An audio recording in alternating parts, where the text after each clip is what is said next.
Es una gran personalidad que ha hecho aportes a la humanidad en relación a sus descubrimientos o a generalizar de manera incorrecta aquellos elementos que más nos convienen, como si estuviéramos discutiendo un equipo de fútbol contra otro equipo de fútbol. Y realmente eso no es así.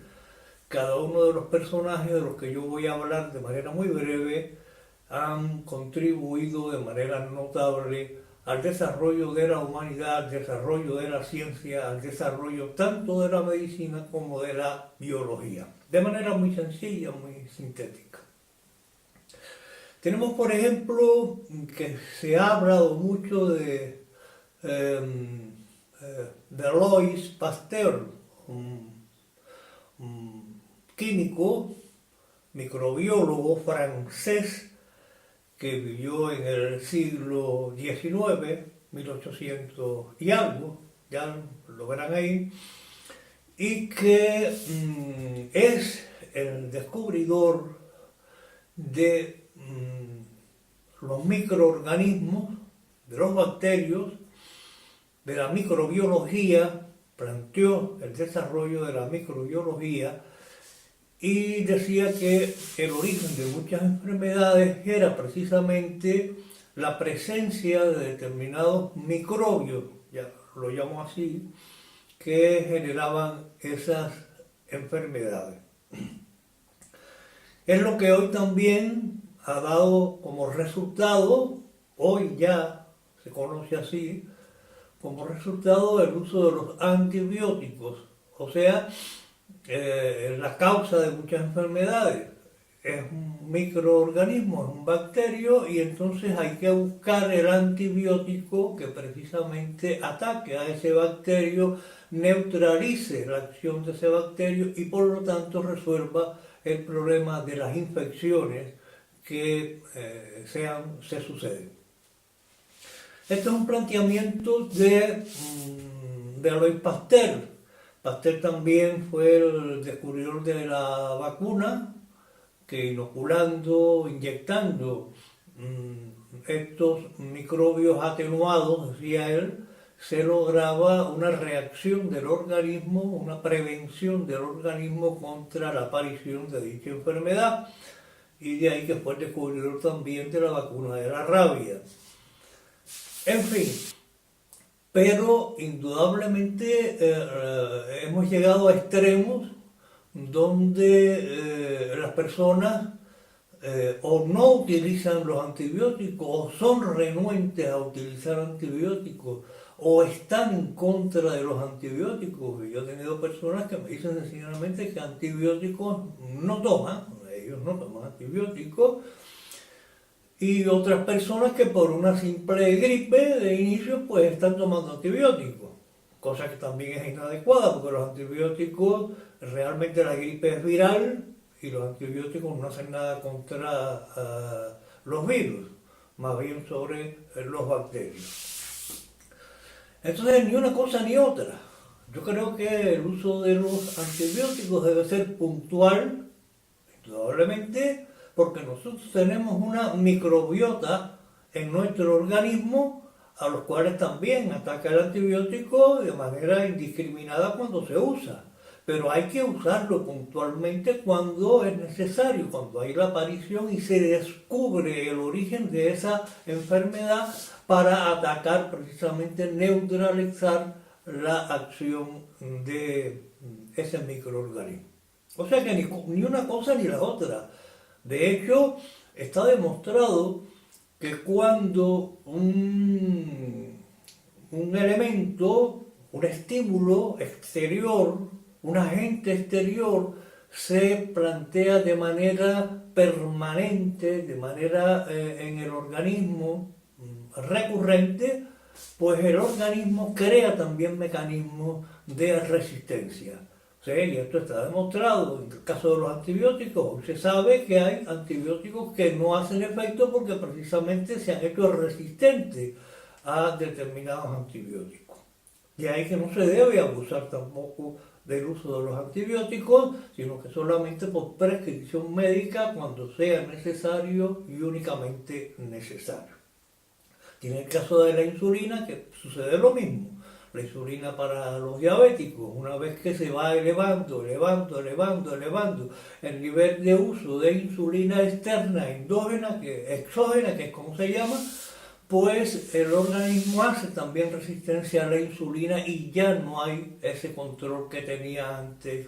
Lo mismo sucede sobre la glucosa. Lo mismo sucede con determinados calmantes que se usan de manera indiscriminada y llega un momento que usted se toma el calmante y sencillamente no hace ninguna acción en el organismo. Esto es para poner algunos ejemplos. Después también en esa propia época, siglo XIX, 1800, y algo, estuvo un médico francés también, muy importante en esa época, que fue Claude Bernard. Bernard realmente fue el llamado médico experimental, utilizó mucho la experimentación en sus trabajos. Y en esta segunda parte vamos a demostrar algunos de los elementos importantes de los trabajos de Bernard. Pero Bernard decía que sí tenemos una microbiota, es lo que hoy llamamos la flora intestinal, pero también tenemos bacterias en la piel, también tenemos, bueno, somos portadores en realidad de bacterias. Realmente tenemos 10 veces más bacterias en nuestro organismo que nuestras propias células del organismo humano. Y Bernard sencillamente planteaba que si tenemos toda esa microbiota, ¿por qué esa microbiota no nos enferma a nosotros mismos? Y que solamente no había que considerar en las enfermedades el origen de esas enfermedades por la acción de los bacterios, sino también por cómo se encontraba el medio interno, cómo se encontraba el equilibrio en el medio interno de Bernard tenían una gran importancia y que es verdad que el medio interno también, cómo se encuentra de tóxico o no el medio interno, favorece también la aparición de determinadas enfermedades. Vamos entonces al pizarrón para ver algunas de estas cuestiones que estamos planteando y darle respuesta a esto que llamamos la mosca diabética. Cuestiones que todavía la ciencia en ese momento, por eso él era o partía de la premisa de ser experimental, de que la ciencia había cosas que no podía explicar, porque en los seres vivos no era posible a veces predecir determinadas situaciones. Él plantea que nosotros tenemos células, por ejemplo, células que entre sí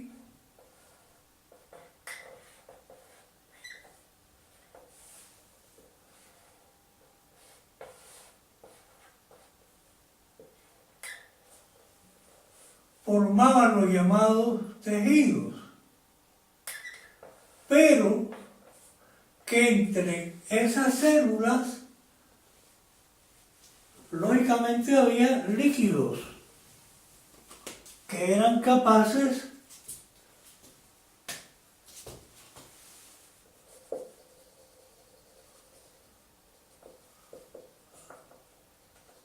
líquidos extracelulares. La sangre, por ejemplo, que circula trayendo oxígeno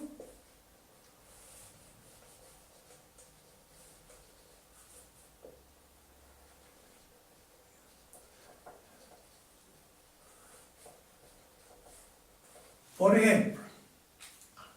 Entonces, estos líquidos es lo que él llamaba el medio interno. extracelular. Extra porque está fuera de la célula.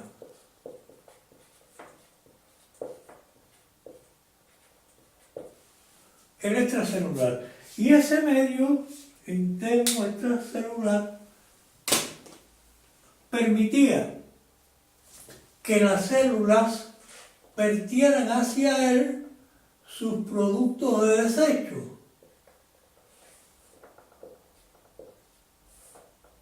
Pero a su vez permitía que esas células tomaran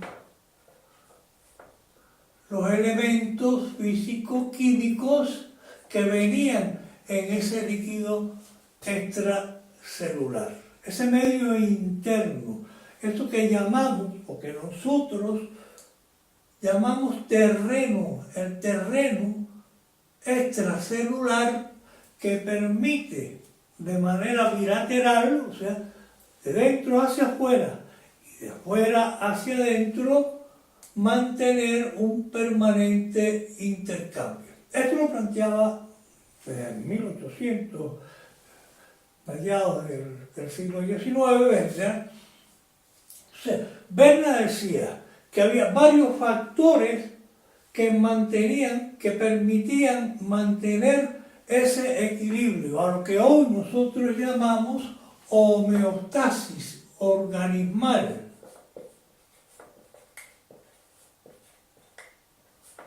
Homeostasis. O sea, ese equilibrio que siempre el organismo trata de mantener. Y había pues 4 factores a los cuales él daba la posibilidad de ese equilibrio. Ha hecho Lord Bernard. Ahora bien, hablaba de las moscas diabéticas. ¿Por qué? Porque Bernard, que era un médico experimental en su laboratorio, donde tenía muestras de cadáveres, de partes del cadáver que había diseccionado, se encontró en una bandeja que tenía puesta que todas las moscas iban hacia un solo tejido que tenía dentro de aquella variedad de tejidos humanos que había obtenido en una autopsia. Y se dio cuenta de que todas las moscas iban precisamente hacia un solo tejido. Y ese tejido era el hígado. O sea, un pedazo de tejido de hígado. Y entonces dijo, ahí hay azúcar. Y en efecto, ahí hay azúcar porque ahí se produce un fenómeno que se llama glucogénesis, que vamos a explicar más adelante en otro programa. Cómo la glucosa forma cadenas de glucosa y hoy sabemos que el hígado produce glucógeno, que después también va hacia los músculos y a otras partes del cuerpo, y es lo que usted está utilizando como reserva de glucosa, de energía inmediata que el organismo utiliza cuando usted está haciendo ejercicio. Yo estoy hablando, no estoy comiendo, o sea, estoy utilizando el glucógeno que mi propio hígado va generando. Por eso es importante mantener la salud hepática, por eso hay que tener cuidado con los excesos de alcohol, que pueden generar problemas. Por eso hay que tener cuidado con los excesos de fructosa, de esos azúcares que son capaces de alterar también la función del hígado y producir precisamente después lo que se llama un hígado graso.